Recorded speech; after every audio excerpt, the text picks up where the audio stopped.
Like this is a total side road. And we can drive 80 kilometers an hour down this side road with no issues. Yeah. Once we get on that road, we're lucky to do 50. Here we are for a cruise down the wonderful Highway 677. Believe it or not, this is a secondary highway in northern Alberta. Wouldn't you love to be driving a small car in here?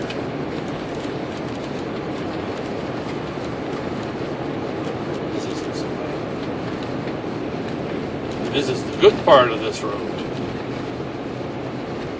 This is the road that has no traffic on it. Can you imagine? I'm not sure what these vehicles are doing here.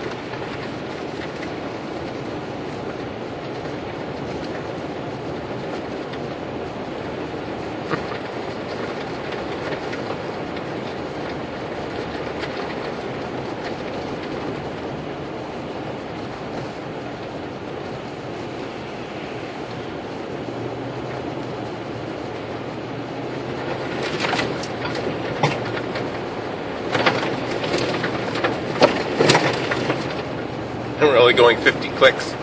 Yeah. In four-wheel drive. In four-wheel drive. Well, of course, all the Alberta secondary highways need four-wheel drive vehicles to drive on them, don't they? You bet, you bet.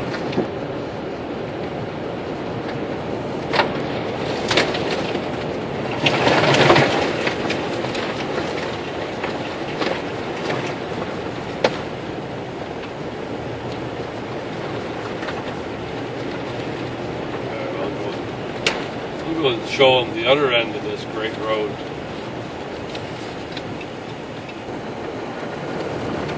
Like, it's pretty hard to call this a gravel road. This is not my definition of even a gravel road. Like, this is, like Glenn said earlier, this is a dirt road. This is a mud road. This is not a gravel road. You see any gravel on here? It's used by big trucks and tractors. All kinds of equipment and people that run up and down this road. They keep telling us that the car count isn't high enough to justify paving it. You know what? I'm willing to bet if they leave it like this long enough that there'll be no more cars using it at all. You'll need a tractor to go up and down this road. Yeah. If it was paved, the car counts would be unbelievable how many people would use this road. There's people that go through every extreme possible to avoid this road. They'll use side roads. They'll use anything. Can you blame them?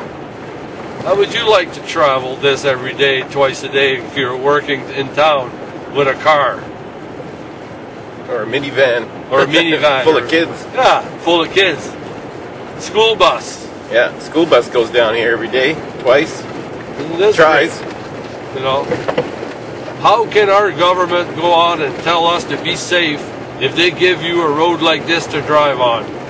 You want to? I'd like to pull over to give you guys a demonstration on what it would be like if we pulled over to the side, but I don't have anybody nearby to pull me out once I'm in the ditch.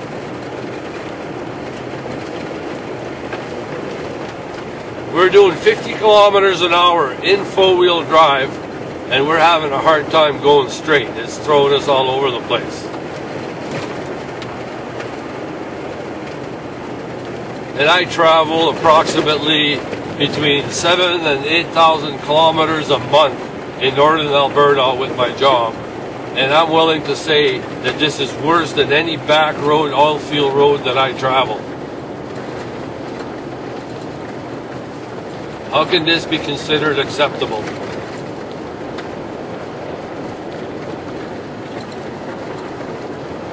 Mr. Goudreau, I invite you to come and drive this road every day. See what you think. You know what? I'm really believing that the new party that's run against you, we should have supported them all, and we should have voted you right out of there, because that's what you deserve.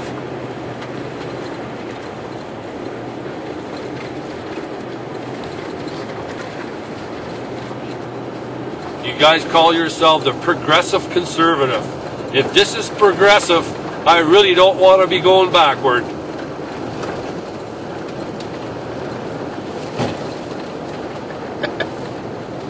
Man.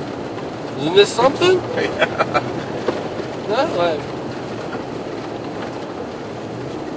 it's worth filming.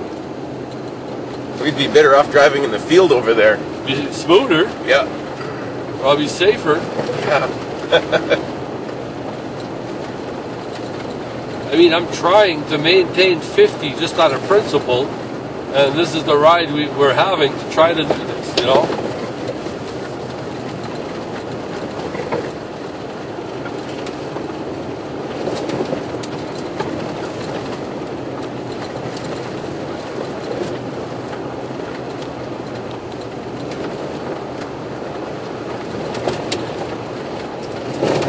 Yeah, this is pretty crazy.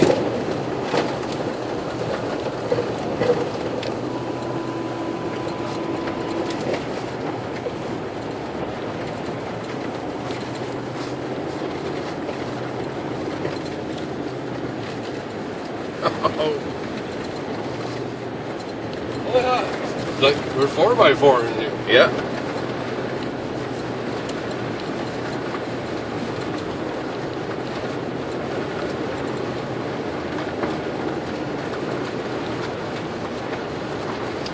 I guess it's just unfortunate for us that there's no oil activity down this road, you know, because obviously that's how the money of the province is dictated on which roads get fixed and which roads don't get fixed. Because we were told straight out, if we had oil activity, this road would have been paved a long time ago.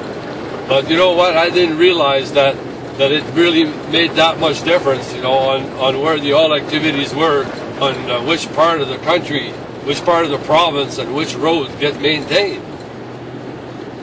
And yet oil trucks still use this road. Absolutely. So they avoid it at all costs. They'd rather go all the way around Rycroft or Teepee Creek to not drive this road. Look how fast this guy we're meeting is going. We had to slow down to about 20 to meet. otherwise both trucks are in danger. Yeah, and this is after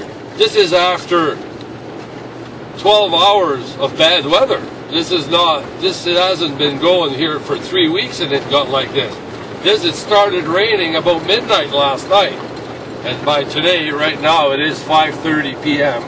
And this is the condition of this road. So if this is kept on going for 2-3 days, it would be a real prize to drive on. And we only got maybe 5 centimeters of snow. Yeah, like not even that. Whoa. So I think that's probably enough distance that we probably made our point on how great this road is. But it keeps getting better, so we hate to shut the camera off and miss any of the action for you guys, you know? Yeah.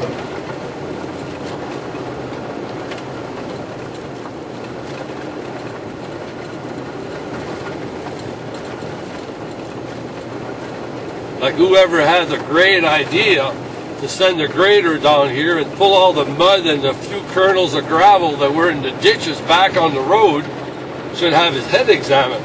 Because that person should not be making decisions with our tax money if that's the level of intelligence he has. I mean, I would think that you would want to take and haul some good coarse gravel on here and have something that'll pack, not pull dirt on the road, or mud I should say. There's already enough mud, as you can see. We don't need more mud in this problem. We need gravel. We need pavement, but I guess we'd have to satisfy ourselves with gravel at least.